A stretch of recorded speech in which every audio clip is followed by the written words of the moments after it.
today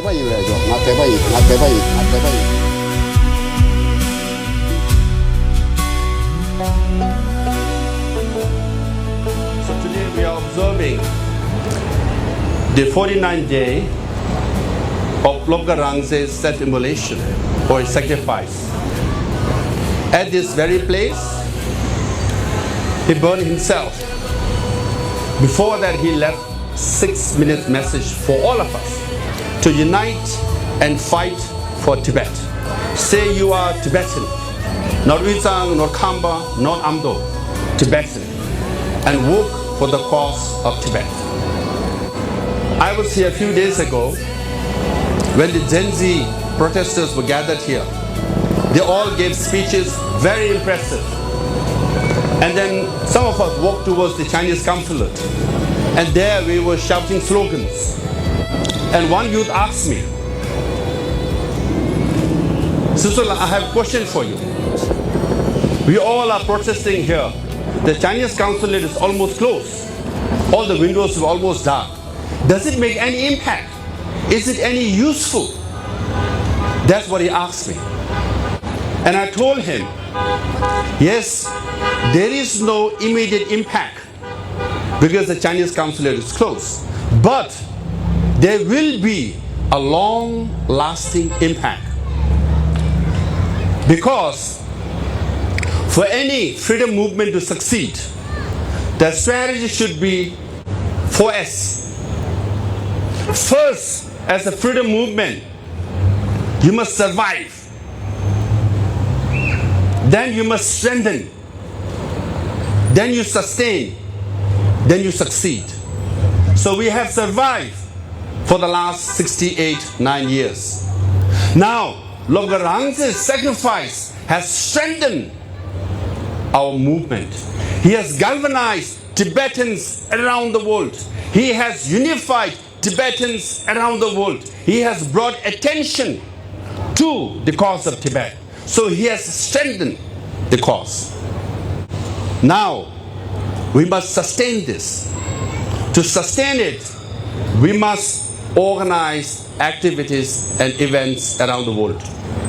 That is the only way we can fulfill the wishes of Lobgarangze. We can fulfill the wishes of all those Tibetans who committed self-immolation and the Tibetans in Tibet.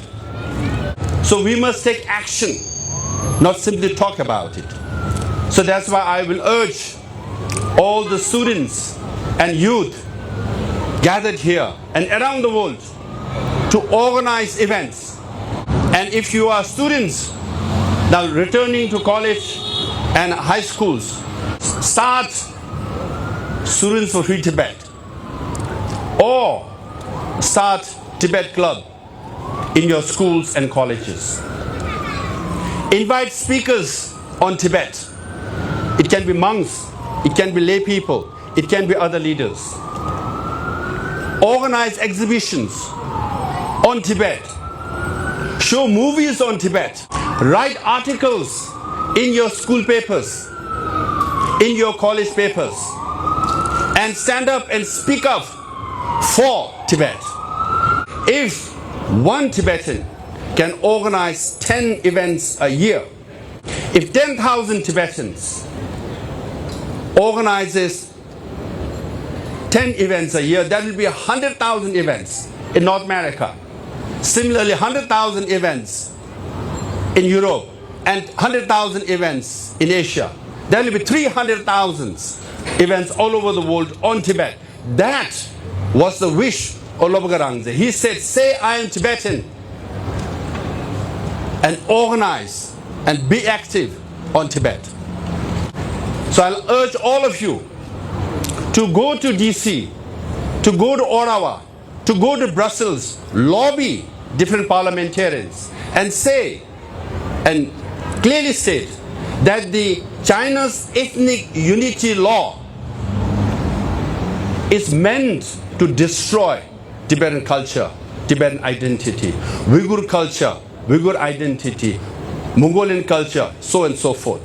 We must associate Lobgarangze's sacrifice and self-immolation as a protest against the China's ethnic unity law, because that this law will be debated in America and Europe, around the world for coming years. And internally, we must end this ongoing debate. Those who seek independence are against His Holiness. Those who seek Umelam or middle way are selling out our country. That debate should end, and we all must unite and fight for Tibet as a Tibetan. I hope the spirit that we have now, the sacrifice that Lobka has made, will continue to inspire us, and then we will move forward and regain freedom in Tibet and return of His Holiness the Dalai Lama to Tibet. Now, Lobka Hangze has sacrificed for us. What we are doing is not for him. It's time we fight for Tibet. Thank you.